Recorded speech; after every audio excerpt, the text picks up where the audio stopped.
बहुत समय पहले हिंद महासागर के गहरे नीले जल में काली ज्वाला नाम का एक जहाज लहरों के सीने पर राज करता था। इसे दुनिया का सबसे खतरनाक समुद्री जहाज माना जाता था। इसके कप्तान कालीन शेरवाला एक वीर और निर्दयी समुद्री लुटेरा था। लेकिन इस जहाज के रहस्य केवल उसके खतरनाक दल तक ही सीमित नहीं थे। यह जहाज और इसके लोग एक प्राचीन अभिशाप से बंधे हुए थे। अभिशाप की कहानी कहते हैं कि वर्षों पहले कालीन ने नागेश्वरी देवी के मंदिर से एक जादुई नागमणि चुरा ली थी। यह मणि अमरता का वरदान देती थी, लेकिन उसके साथ एक शाप भी जुड़ा था। जो भी इसे चुराता वह और उसका दल कभी भी शांति से नहीं जी सकता था। उन्हें जीवित और मृत के बीच फंसा हुआ एक अभिशप्त जीवन जीना पड़ता।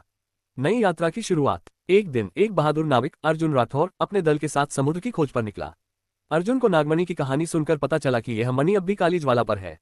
उसने फैसला किया कि वह मणि को वापस नागेश्वरी देवी के मंदिर में लौटाएगा ताकि अभिशाप को तोड़ा जा सके। अर्जुन और उसका दल सुनहरी लहर नामक जहाज पर सवार होकर निकले। लेकिन ये सफर आसान नहीं था। समुद्र में काली ज्वाला के साथ साथ कई जादुई रुकावटें थीं, जैसे कि पानी के भीतर रहने वाले मकरजाल मछुआरे, एक ऐसी प्रजाति जो अपने जादुई जालों से किसी भी जहाज को खींच लेती थी। जादुई मुठभेड़। रास्ते में अर्जुन को एक जादूगरनी तारा मिली। तारा एक रहस्यमय महिला थी जो काली ज्वाला के अभिशाप से परिचित थी। उसने अर्जुन से कहा, अगर तुम मणि वापस लाना चाहते हो तो तुम्हें कालीन के डर से लड़ने के लिए मेरे बनाए हुए जादुई ताबीज की जरूरत पड़ेगी। लेकिन याद रखना, ये ताबीज केवल तुम्हारे दिल की सच्चाई पर काम करेगा। काली ज्वाला का सामना। आखिरकार अर्जुन और उसका दल काली ज्वाला के सामने पहुंचा। जहाज का माहौल डरावना था। कालीन का दल जिंदा लाशों की तरह दिख रहा था। वे रात के अंधेरे में झिलमिलाती लाल आंखों से अर्जुन को घूर रहे थे। कालीन ने अर्जुन का स्वागत हंसी के साथ किया।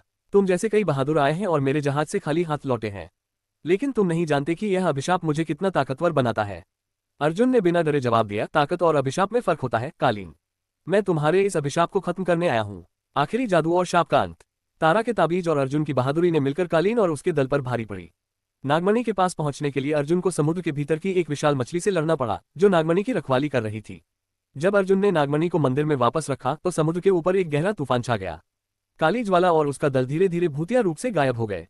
अर्जुन और उसका दल विजयी होकर घर लौटे। नागेश्वरी देवी के मंदिर में शांति लौट आई और समुद्र ने अपनी खामोशी वापस पाली।